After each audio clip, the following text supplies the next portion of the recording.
if something is required in 3 months and you don't have that in the timeline, then it's likely that it's not going to happen. So the planning, the important part of the planning is also establishing a timeline for those actions that you've written down. And then the next question would be, of course, well, why does it matter? Why do you need a strategic life plan? You know, what's the big deal about it? And there's a woman who's a consultant and an author. Her name is Janice Gordon, and she gave about 4 points that I thought were pretty salient to like why you would want to do one of these plans. And I'm just going to read them to you. One is that you gain clarity of what your personal core values are, your beliefs, your aspirations. It's sitting down and thinking about this and analyzing what you want to do with your life and where you are will help clarify things for you. It also helps you focus your energies on what's most important to you, because I think a lot of times that's what happens. Like there's so much going on, so much in the outside world, so much in your family life that it's all sort of a mush. So what doing one of these strategic life plans does allows you to sit down, think about your life and your goals and write it down. So it helps you focus on what you need to do. And with that focus, it creates a balance and reduces uncertainty and anxiety and doubt and fear, because you've listed everything, you've prioritized it, you've created a plan of action for yourself. So it makes things simpler and reduces any outside noise that might distract from you achieving your goals. And the last thing is it helps you to create personal well-being by gaining more from your life choices. So once you acknowledge what your life choices are and actively prioritize them and act on them, then it gives you more. It clarifies your choices and makes things easier for you. So, all right, so that's the what and the why. So I think now what I'll do is share my desktop and show you how the lesson plan is set up. Great. So let me see how to do that. Okay, wish me luck on this. Sure to be great.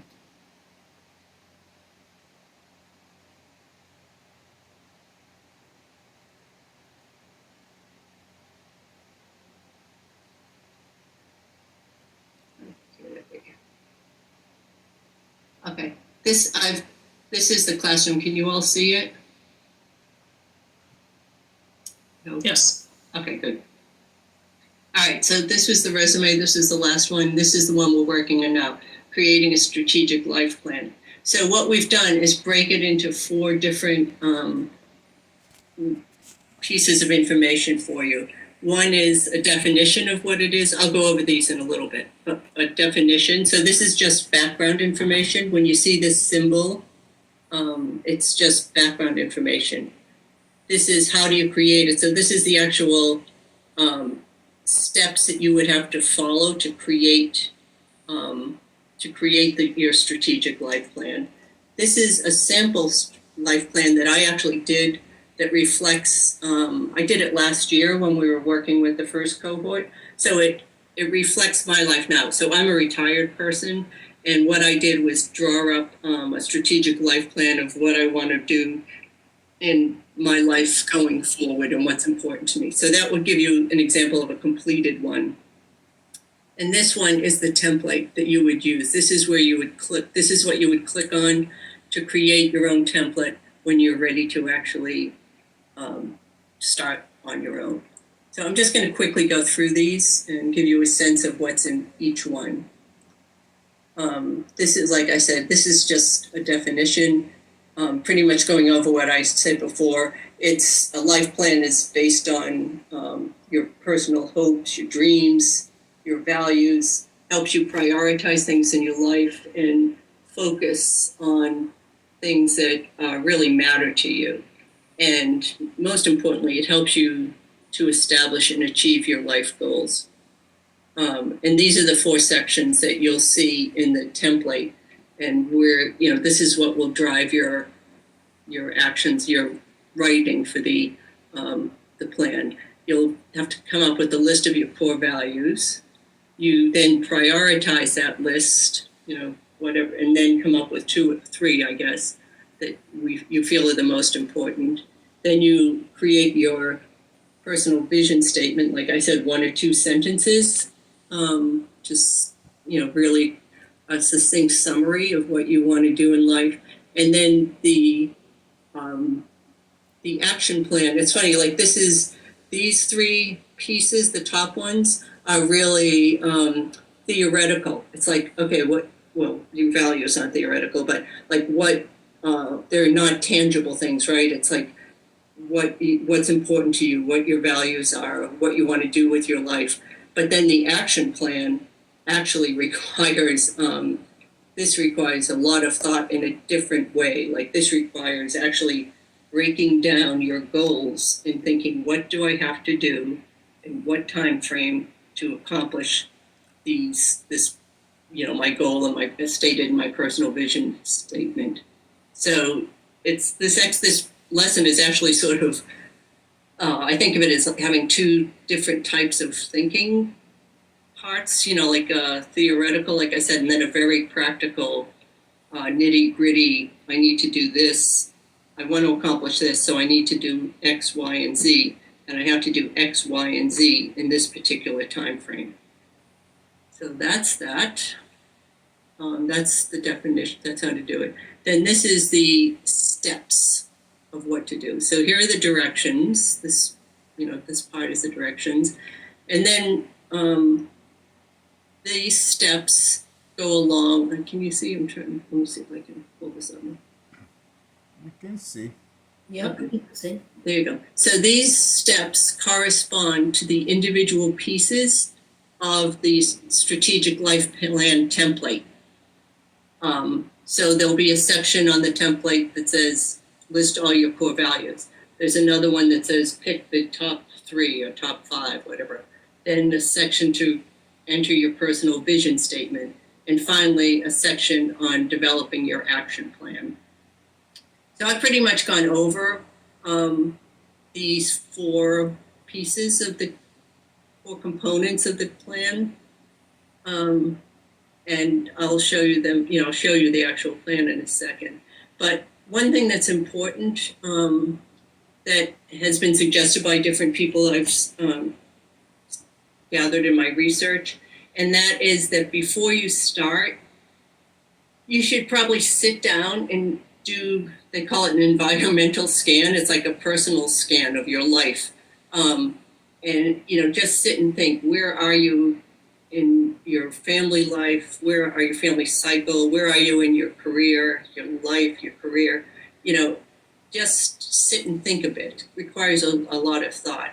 And then at the same time, they have what is referred to as a SWOT analysis, SWOT, and that's an analysis of your strengths, the S, your weaknesses, your opportunities, the O, and your any threats to that action, to that plan that you have, or that your goals. So, anyways, this is like the thinking part of it that is required before you actually start working on the plan. And the other caveat, or the other caveat is this is what businesses do, but for a personal strategic life plan, you need to include your personal life and not just your work life, because the 2 actually work together when you think about it. Like you can't be, your whole goal in life can't, or it could be, but you might not be successful as a family member. But if your whole goal was to just be business oriented, business, and if you gave no thought to your family, then your life wouldn't be in balance. So be sure to think about how your life, your personal life, and your career, if you're working, how that both of those will factor into your personal strategic life plan. Okay, so, and then as part of this, how do I create a strategic life plan? I have created a sample action. Okay, hold on, this is the core values that Ms. Boab talked about. And then These are examples of goals. I'm going to go over those separately. But anyways, that's where you would find these. And this is a sample strategic life plan. This is the one I was talking about that I did. I think I might have misled you a little bit earlier.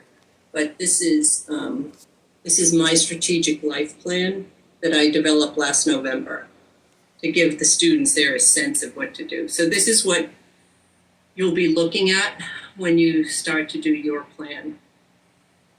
So here's everything. Well, I do have more than 6 things that drive me, but this particular exercise, I chose these 6. Then I prioritized. So I took the ones from here that are most important to me, and I listed them as my priorities. Then I, based on my priorities and my core values and what I feel my life should be like, what I'd like it to be like, I created this personal vision statement. And then based on that, I started to develop action plans. So my first priority is giving to others. So I had to create a specific action plan for that priority. This is what I think was confusing to people. So if you get to this point and you are a little confused or you need help, just call us and we can work through it with you. But here, I'll just use this one. So giving to others was my goal, my priority. So in order to do that, there were 2 goals I wanted to accomplish. I wanted to volunteer for a nonprofit organization, and I wanted to tutor school-aged children, and I wanted to become a grant writer for nonprofit organizations. Those are my goals set under this priority. All right. I guess I should stop and ask if there are questions, but if you have any, let me know. So anyways, for this goal, volunteering for a nonprofit organization, I had to take certain steps.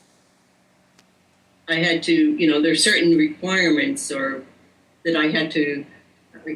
are certain steps that I had to take to get to the point where I could volunteer for a nonprofit. So that's what these are. These are the steps that I had to take to be able to volunteer, to reach this goal, volunteer for a nonprofit. And I set these deadlines for that. The other goal was to tutor school-age children. And I set up, for that goal, I set up these steps. Determine the age group, contact the local school, set up interviews, meet students to be tutored, set up tutoring schedule, and begin tutoring. And then these are the dates that correspond to that. And then likewise for the becoming a grant writer, I set up the, A, B, C, D, E, F, G. These are the steps I have to do to be able to accomplish that goal, and these are the dates I would have to do it. So that was for the priority 1, which is giving to others, and priority 2 was supporting family. So for that priority, supporting 2, these were my goals, and these were the action steps I had to take to accomplish and reach that goal. So this is how that works. All right. Do you want to ask any questions about this? Is this too overwhelming? I think it's very important that students have a sample that they can follow, they can see, and they can reflect their own experience and what's possible for their own reality. Yes, Miss Tony. So I want to ask, do you have to have that many steps? And that, so you have several, you've got your priority, and then under each priority, you have several goals. So that seems really very comprehensive to me.